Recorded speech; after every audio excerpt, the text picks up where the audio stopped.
주님 우리 왕이 되십니다. 우리 피난처가 되십니다. 우리 요새가 되십니다. 주 안에는 좋은 일이 있습니다. 얼굴 보면서 하루하루 은혜로 사세요. 하는 소망 갖고 사세요. 믿음으로 사세요. 주 안에서 사세요. 아버지의 사랑으로 사세요.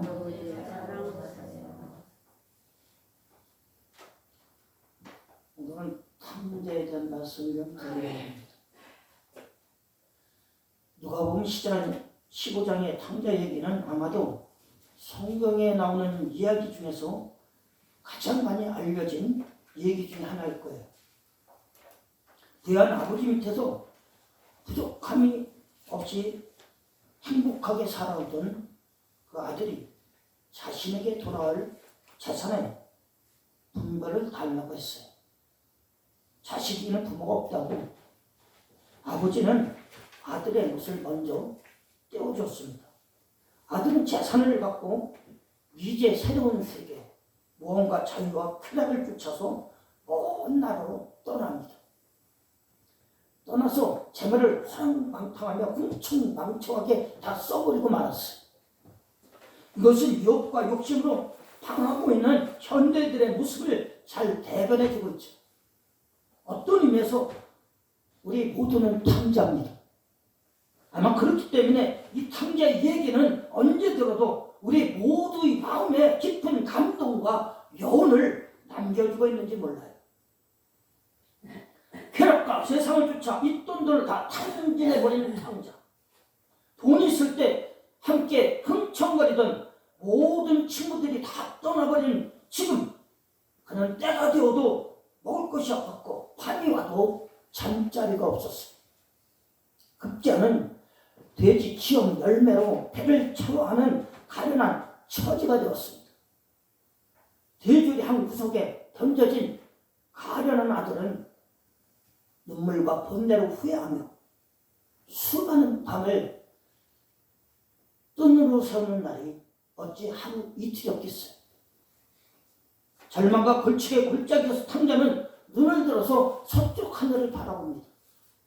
자기 집에 있는 곳, 아버지가 계신 곳, 자기 어린 시절 꿈과 희망이 어리는 그곳, 아버지 생각이 난 겁니다. 아버지에게는 양식이 풍족한 품꾼이 얼마나 많은고, 나는 여기서 죽여 죽는구나. 내가 일어나 아버지께 가서 이르기를, 아버지여, 내가 하늘과 아버지께 죄를 얻었사오니 지금부터는 아버지의 아들이라 일컬음을 감당치 못하겠나이다.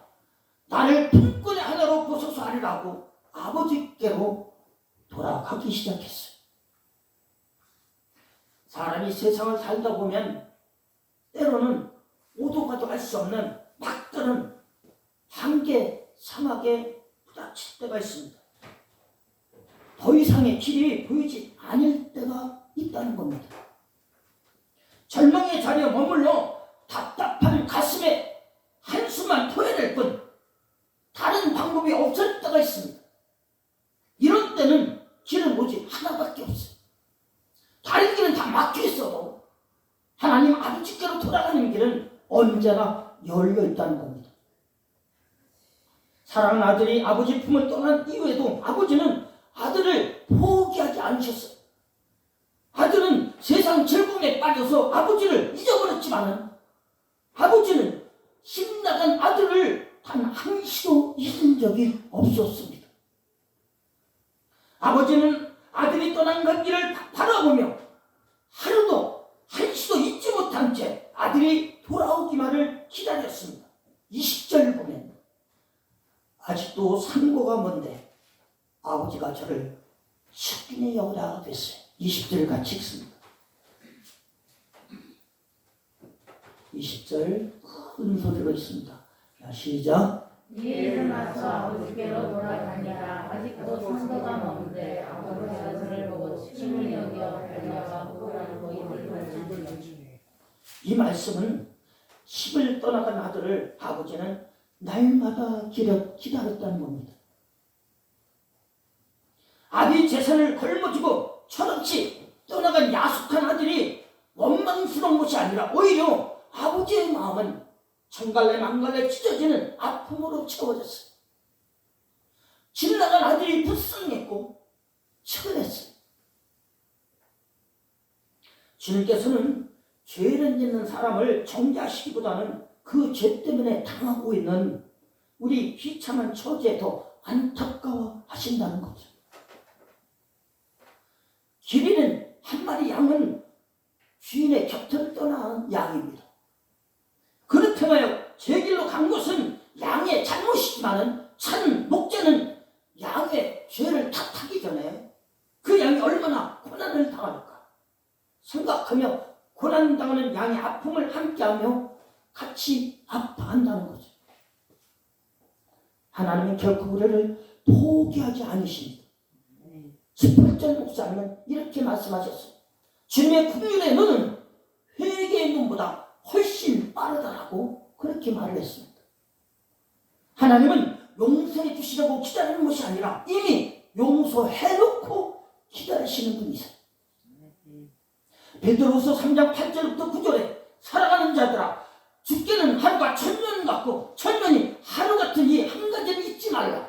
주의 약속은 어떠니 더디다고 생각하는 것이 더딘 것이 아니라 오직 너희를 대하여 오래 참으사 아무도 멸망치 않고 다 회개하기에 이르기를 원하시느니라 했어. 천년을 하루같이 우리를 기다리시는 하나님을 선언하고 있다는 겁니다. 성 프란시스는 말하기를 만약 내가 하나님이라면 이 세상을 두고 단 5분도 참을 수 없을 것 같다. 그런데 하나님은 이렇게 참아주시다니 하나님의 은혜라고 그렇게 말을 합니다. 아버지는 둘째 아들이 재산을 허비한 것에는 관심이 없었어요. 어떤 죄를 짓고 어떤 불의를 행하는가는 관심도 없었고 묻지도 않았어요.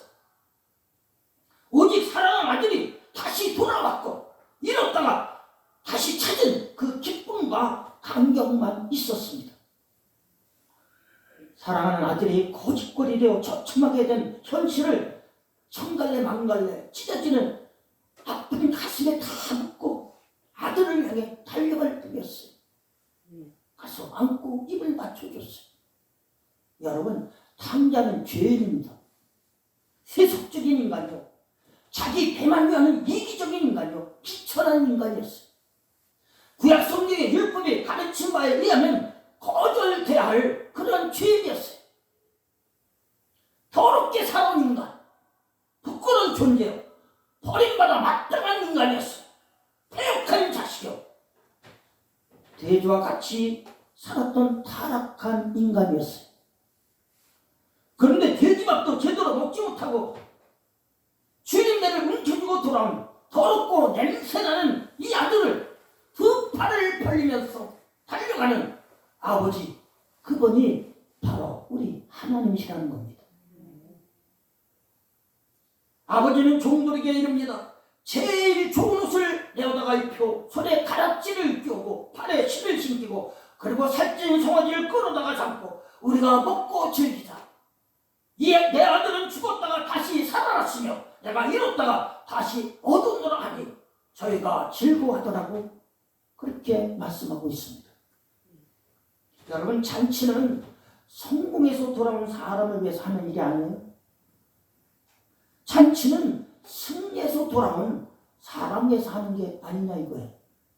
그런데 아버지는 실패해서 거짓골로 돌아온 아들을 위해서 성대한 잔치를 열었습니다. 세상 관심은 성공과 승리에 있지만 아버지는 아들의 생명에 관심이 있었어요.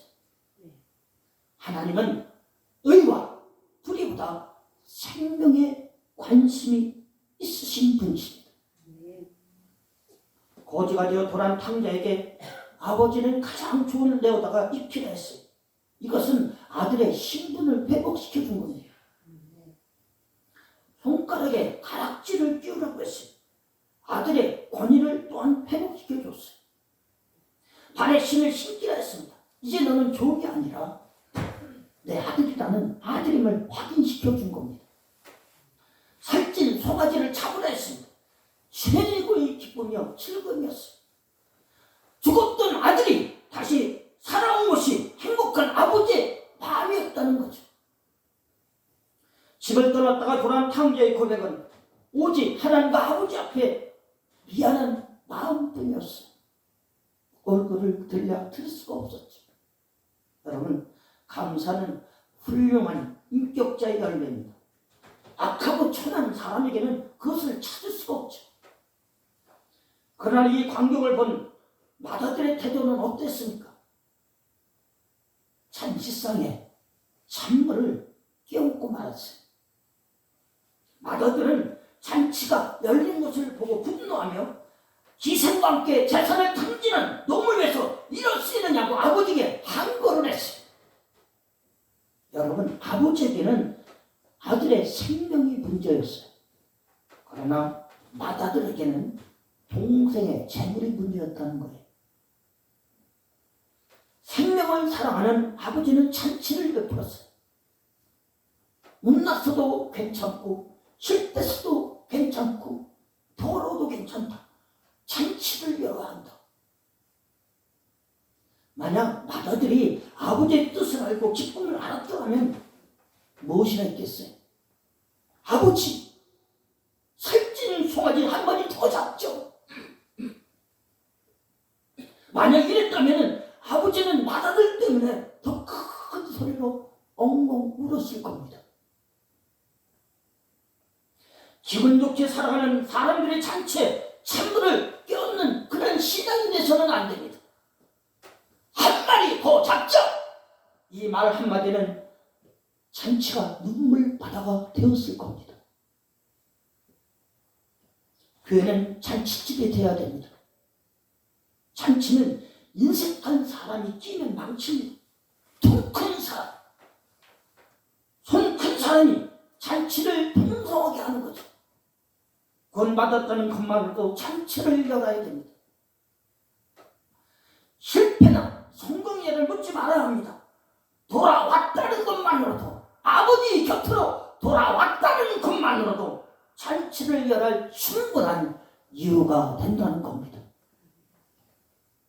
예수님은 가시는 곳마다 잔치를 여셨습니다. 혼인 잔치집에 가셨다가 포도주가 떨어져서 잔치가 파장되는 것을 보시고 물로 포도주를 만들어 잔치가 계속되도록 도와주셨습니다.